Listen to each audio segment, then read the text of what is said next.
Thinker. A young man who left the shores of Ghana in the latter part of the 1800s. His name was Tete Kwashi. He traveled to a small place called Fernando Po in Equatorial Guinea now. He worked as a plantation farmer, almost a slave. He was not a middle-level worker. He was not a high-level worker. He was just a worker. But when he left Fernando Po, he brought with him a few cocoa pods. Incidentally, he came from Teshi. But he went to the mountains, the Ebri Mountains, went to Kropong, eventually settled in Mampong, planted his first seeds from the cocoa that he brought. He didn't have much success very early. By 1879, he planted the first seeds in Mampong. By 1891, that is between 1879 and 1891, that's about 12 years, Ghana exported its first cocoa. 12 years after the first man planted the first seed, we exported the first cocoa. Can you imagine how many bags we exported? 2 bags.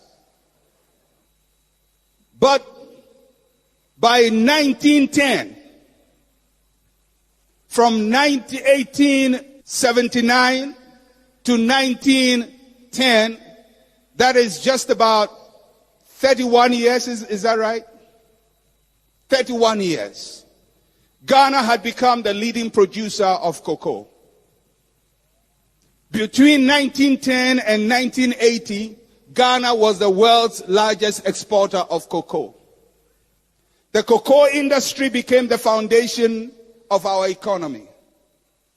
Currently, more than 40% of all our export earnings come from cocoa. It occupies about 10% of our gross national product. Why am I giving you all these statistics? Because one man carried the economy of a country on his shoulders. A generational thinker is one who is able to sow seeds for the future.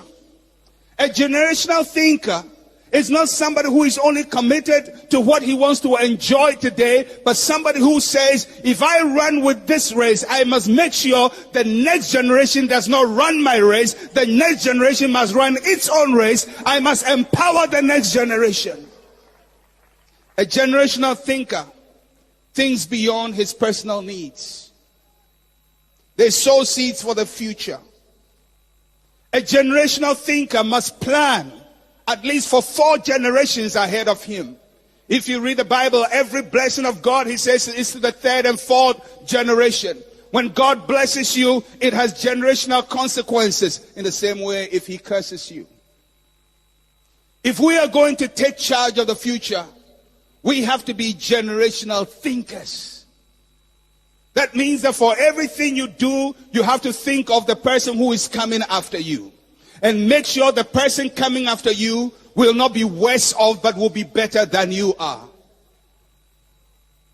In very, very little things that we do. We must build capacity for the future. And we must power the next generation. A generational thinker, which is what I'm asking from you today, is a person who says, my life is not just about me, it's about the person coming after me.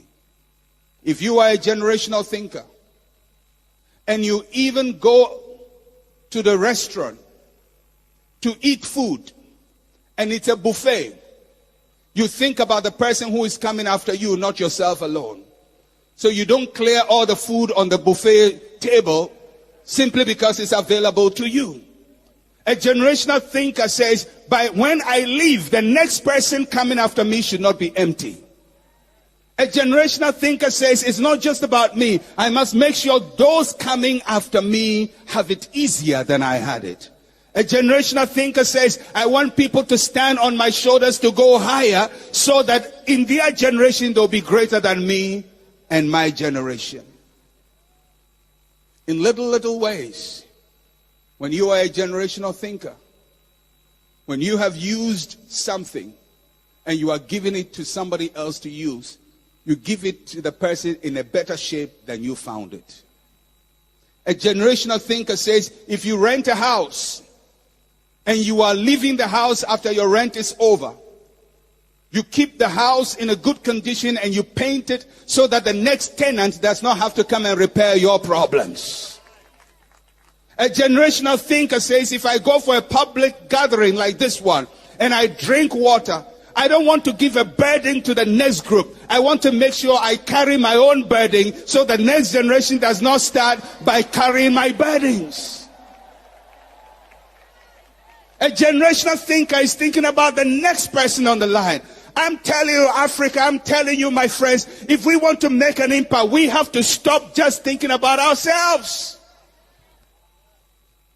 We have to be generational. We have to invest into the future.